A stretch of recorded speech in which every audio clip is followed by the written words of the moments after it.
कक्षा 12 के हिंदी के क्लास में आपका हार्दिक स्वागत है। मेरे बच्चों, जैसा कि एक क्लास ऑनलाइन चल रहा है और क्लास में जो वीडियो भेजा जाएगा उस वीडियो के साथ ही साथ आपसे यह उम्मीद की जाएगी कि जो आपको नहीं समझ में आता है आप लोग जो है उसको प्रश्न के हिसाब से जो है इस पेज पर आप लोग प्रश्न को डाल दीजिएगा और फिर उस प्रश्न का उत्तर आप लोग को जो है मेरी तरफ से दे दिया जाएगा। आप लोग पहले समझने की कोशिश कीजिएगा और रोज़ समय से वीडियो डाला जाएगा और उस वीडियो को आप लोग देखिएगा। तो चूँकि आप लोग जान रहे हैं कि मैं हिंदी विषय आप लोग को पढ़ाता हूँ और हिंदी में जो है हम लोग सर्वप्रथम हिंदी साहित्य के इतिहास के बारे में अध्ययन करेंगे, क्योंकि किसी भी विषय के बारे में जानने के लिए सबसे पहले हमको उस विषय के इतिहास के बारे में जानना जरूरी होता है, क्योंकि इतिहास से ही हम ये निर्णय कर सकते हैं कि किसी विषय, किसी सभ्यता, किसी राज्य, किसी राष्ट्र का विकास कैसे क्रमागत आधार पर हुआ था। इसका अध्ययन करने के लिए हमें इतिहास का सहारा लेना पड़ता है। इसी तरह से हिंदी साहित्य के क्रमागत इतिहास के बारे में जानकारी करने के लिए हमको हिंदी साहित्य का इतिहास पढ़ना जरूरी है।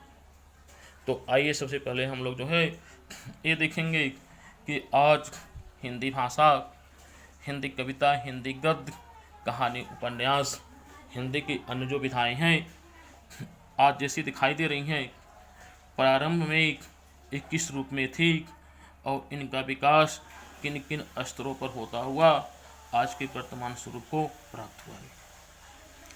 हिंदी साहित्य के इतिहास के लिए हम जो जानते हैं कि हिंदी साहित्य को जो है हिंदी साहित्य के इतिहास को विद्वानों ने मुख्य रूप से 4 भागों में बांटा गया, जिसमें जो है आदिकाल या वीरगाथा काल, भक्ति काल, रीतिकाल और आधुनिक काल। तो सर्वप्रथम हम लोग जो है आदिकाल पर आएंगे।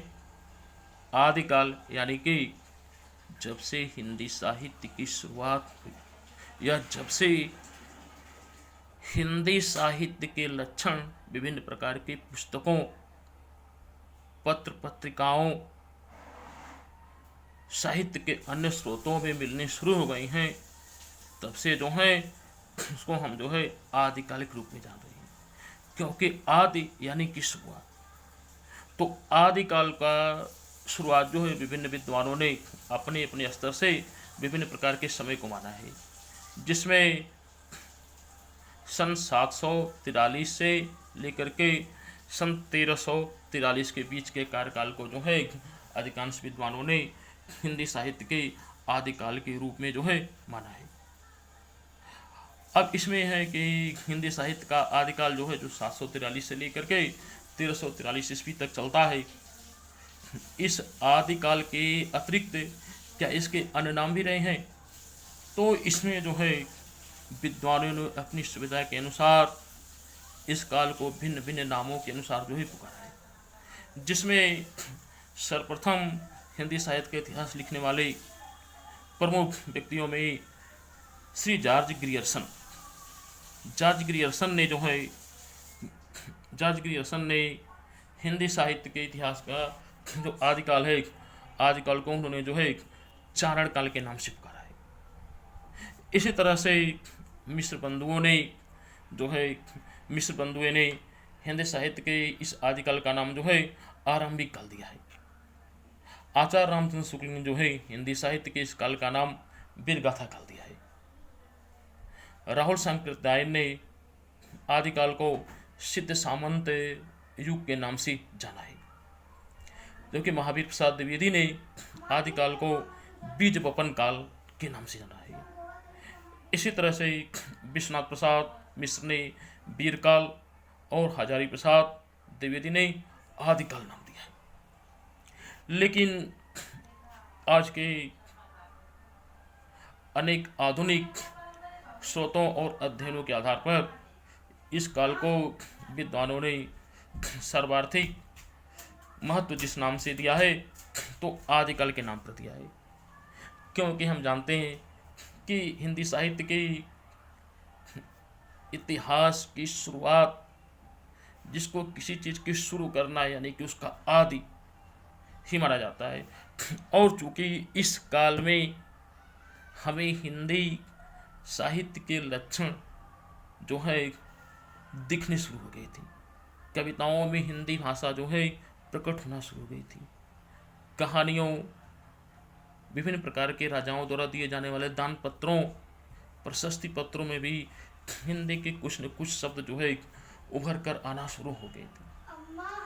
इस नाते विद्वानों ने इस काल को अगर आदिकाल के नाम से जाना है तो आदिकाल ही इस काल के लिए सर्वाधिक उपयुक्त नाम होता है। लेकिन इसके साथ ही साथ अन्य विद्वानों ने जो अन्य नाम दिए हैं उन नाम को देने के पीछे उनके अलग अलग तर्क हैं। चूँकि जाजगिरी अरसन और आचार्य राम कुमार वर्मा ने इस काल को चारण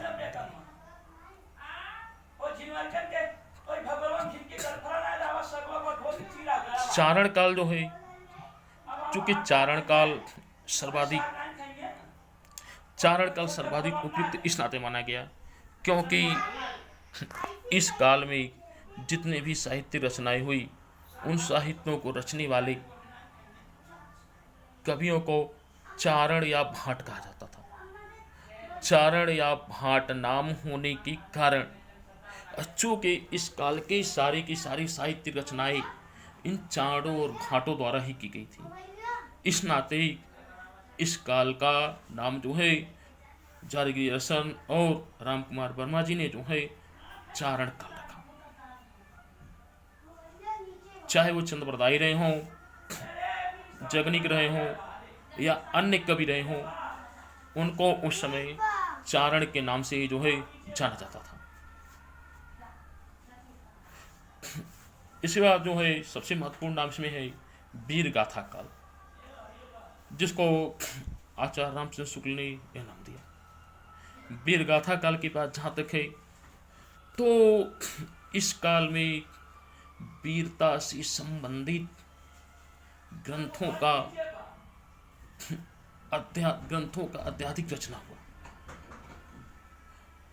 और जो है वीरता से युक्त अत्यधिक ग्रंथों की रचना के कारण इस काल को जो है वीर गाथा काल कहा गया।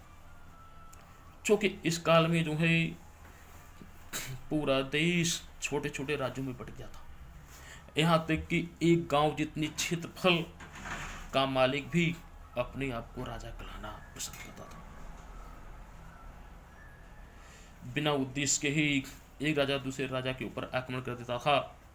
ऐसे में राजा के सैनिकों को उत्साहित करने के लिए राजा के जो दरबारी कवि होते थे या आश्रित कवि होते थे, उनके द्वारा वीरता की अत्यधिक बढ़ा चढ़ा करके रचनाएं या कविताएं रची जाती थी। अब वीरता से भरे हुए साहित्य की अत्यधिक रचना होने के कारण इस काल को वीर गाथा काल कहा गया। इसी तरह से है राहुल संकीर्तन का सिद्ध सामंत काल। सिद्ध सामंत काल चूँकि इस समय बड़े राजाओं ने अपने पूरे राज्य को छोटे छोटे टुकड़ों में बांट दिया और राज्य के छोटे छोटे टुकड़े को मालिकों को जो है सामंत कहा जाता था। सामंतों की अत्यधिक संख्या होने के कारण एवं सामंतों द्वारा ही एक प्रकार से सारे राज्य व्यवस्थाओं को संचालित किए जाने के कारण इस काल का एक नाम सिद्ध सामंत युग। इसी तरह से बीज वपन काल जो महावीर प्रसाद द्विवेदी ने रखा था। बीज वपन यानी कि इसमें जो है इस काल में हिंदी साहित्य के बीजारोपण का प्रमाण हमको मिलता है। इस नाते इस काल को जो है बीज बपन काल कहा गया। आचार्य विश्वनाथ प्रसाद मिश्र ने जो है वीर काल कहा है, ये भी प्रकार से वीर गाथा काल का ही जो है एक परिवर्तित स्वरूप है। तो हमने देखा कि हिंदी साहित्य का आदिकाल जो कि 743 से 1343 ईस्वी तक चलता है, इसके विभिन्न प्रकार के नाम रहे हैं और विद्वानों ने जो है जो भिन्न भिन्न नाम दिए उसके भिन्न भिन्न कारण भी बताए। अब हम आते हैं हिंदी साहित्य के आदिकाल की विशेषता क्या है, यानी कि ऐसी कौन सी प्रमुख विशेषताएं हैं जो आदिकाल की है। तो प्रमुख विशेषताएं, आदिकाल की जो प्रमुख विशेषताएं हैं, जो मेन मेन विशेषताएं हैं, उसके बारे में यहाँ पर हम लोग अध्ययन करेंगे। विशेषताओं को क्रमागत रूप से यहाँ पर समझाया जा रहा है, आप लोग इसको ध्यान से समझेंगे। पहली विशेषता है कि जो है वीरता से युक्त काव्यों की रचना, यानी कि इस काल में, जैसा कि हमने भी बताया कि इस काल में पूरा देश छोटे छोटे राज्यों में बटा हुआ था और देशी राजा एक दूसरे से छोटी छोटी बातों की लड़ाई किया करते थे, जिन बातों का कोई महत्व नहीं था उसके लिए भी। विदेशी आक्रमणकारियों का आक्रमण भारत पर होना शुरू हो गया था और उन आक्रमणकारियों का एकजुट होकर सामना करने की बजाय देश के छोटे छोटे राजा जो हैं आपस में ही लड़ रहे थे और उनके लड़ने का मुख्य उद्देश्य था सुंदर स्त्रियों की प्राप्ति और अपने वीरता का झूठा प्रदर्शन। इस नाते जो है इस काल में वीरता का प्रदर्शन हुआ और वीर साहित्य का इस नाते इस काल में निर्माण भी। सामूहिक, दूसरा है सामूहिक एकता का अभाव, चूंकि भारतवर्ष उस समय महाराज हर्ष के मृत्यु के पश्चात भारतवर्ष छोटे छोटे राज्यों में बट गया और छोटे छोटे राज्यों में भारतवर्ष के पट जाने का लाभ जो है विदेशी तुर्क आक्रमणकारियों ने उठाया और उन्होंने क्या किया, इन छोटे छोटे सत्ता के केंद्रों को आसानी से जीत करके अपने विशाल साम्राज्य में मिला लिया, जिसमें उसके बावजूद यहाँ के छोटे छोटे देशी राजा एक साथ सामूहिक रूप से मिलकर के इन बाहरी शत्रु का सामना नहीं कर सके, बल्कि आपसी फुट के कारण आपस में ही लड़ने लगे। उसने तो उन बाहरी शत्रुओं का साथ भी दिया। इस नाते जो है जो सामूहिक एकता की भावना मिलकर के राष्ट्र को बचाने के लिए उसका प्रयोग होना चाहिए, उन्हीं सामूहिक एकता को खंड खंड करके के देशी राज्यों ने अपने स्वार्थपरता में उस बल का अपव्यय किया। तीसरा है युद्धों का सजीव चित्रण, चूंकि राजाओं के दरबार में रहने वाले जो कवि थे, जिनको हम भाट या चाण कहते हैं, जो एक प्रसिद्ध गवैये थे, गाने की कला में बहुत अच्छे थे एवं राजाओं के वीरता का वर्णन बहुत बढ़ा चढ़कर किया करते थे, युद्धों का सजीव चित्रण उपस्थित करते थे, क्योंकि ये लोग एक अच्छे कवि के होने के साथ साथ एक कुशल शस्त्र और शास्त्र संचालन करता भी थी। अपने राजा के साथ युद्धों के मैदान में जाकर के एक तरफ जहाँ एक तलवार का प्रदर्शन करते थे और युद्ध के सजीव दृश्यों को अपनी आंखों से देखते थे, वापस आकर के इन्हीं दृश्यों का जो है इस सजीवता से जो है अपनी कविता में इनको उतारने का काम करते थे। इस नाते इनकी कविताओं में सजीवता, सटीकता का जो है पूरी तरह से समावेश है। इसी तरह से वीर रस के साथ साथ श्रृंगार रस का प्रयोग, चूंकि हम जान रहे हैं कि इस काल में अत्याधिक युद्ध जो है सुंदर स्त्रियों के लिए हुआ था, जब किसी राजा को पता चलता था कि किसी दूसरे राजा की राजकुमारी ये पत्नी बहुत अधिक सुंदर है, तो वह जो है उस राजा के ऊपर आक्रमण कर देता था और आक्रमण करके के उसे युद्ध में पराजित करके के उसकी स्त्री या राजकुमारी को छीन लाता था। ऐसे में अपने राजाओं को उकसाने के लिए दरबारी कवियों ने जो है दूसरे राजा की राजकुमारियों या उनकी रानियों का नक्शिक वर्णन बहुत बढ़ा चढ़ कर किया, यानी कि उनके नख से लेकर के सिक तक एक एक अंग प्रत्यंग की सुंदरता का वर्णन जो है बहुत अच्छी तरह से बहुत बढ़ा चढ़ कर किया, जिससे राजा कवियों के अत्याधिक सुंदरता के किए हुए वर्णन में फंस करके उस राजा पर आक्रमण कर देता था। और इस तरह से हम जानते हैं कि इस काल का प्रमुख रस तो वीर रस है, लेकिन जहाँ राजकुमारियों के लिए रानियों के लिए जो लड़ गए वहाँ पे कवियों ने बेटोक श्रृंगार रस की रचनाओं का भी अपने काव्यों में समावेश किया। फिर आता है कि डिंगल पिंगल भाषा का प्रयोग। सबसे पहले तो हमें जानेंगे कि डिंगल पिंगल भाषा है क्या। तो राजस्थान में बोलने वाली जो भाषा है, दो भाषाएं हैं, उनको डिंगल और पिंगल के नाम से जाना गया। डिंगल भाषा जो है एक पश्चिमी राजस्थानी भाषा का एक स्वरूप है और पिंगल भाषा पूर्वी राजस्थानी भाषा का एक स्वरूप है जिस पर ब्रज भाषा का कुछ प्रभाव है। अधिकांश चाड़ों या भाटों द्वारा जो की गई रचनाएं हैं वो डिंगल भाषा में की गई। डिंगल एक प्रकार की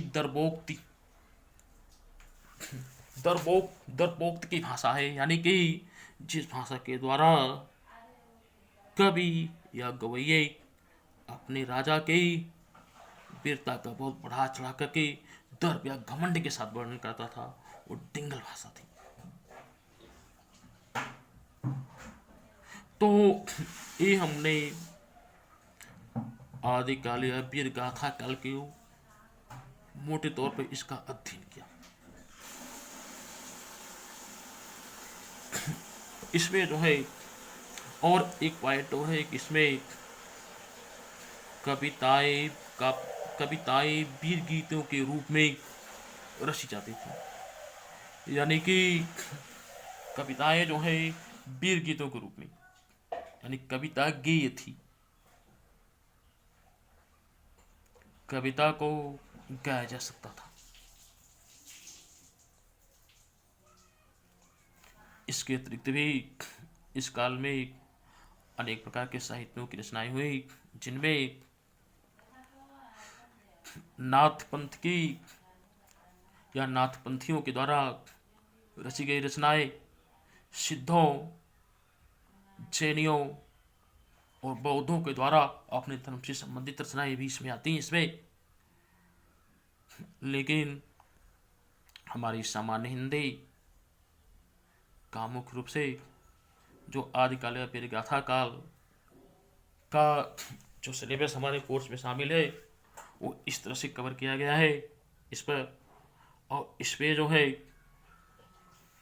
कुछ कवियों उनकी रचनाएं भी हैं जिसका अगले घंटे में हम वर्णन करेंगे। तब तक आप लोग को ये जो दिया गया जो बताया गया इसको आप लोग चिंतन वर्णन करेंगे। इससे संबंधित अगर कोई प्रश्न रहता है तो आप लोग जो है प्रश्न भेज देंगे, उन प्रत्येक प्रश्न का जो है उत्तर आप लोगों को दे दिया जाएगा। धन्यवाद।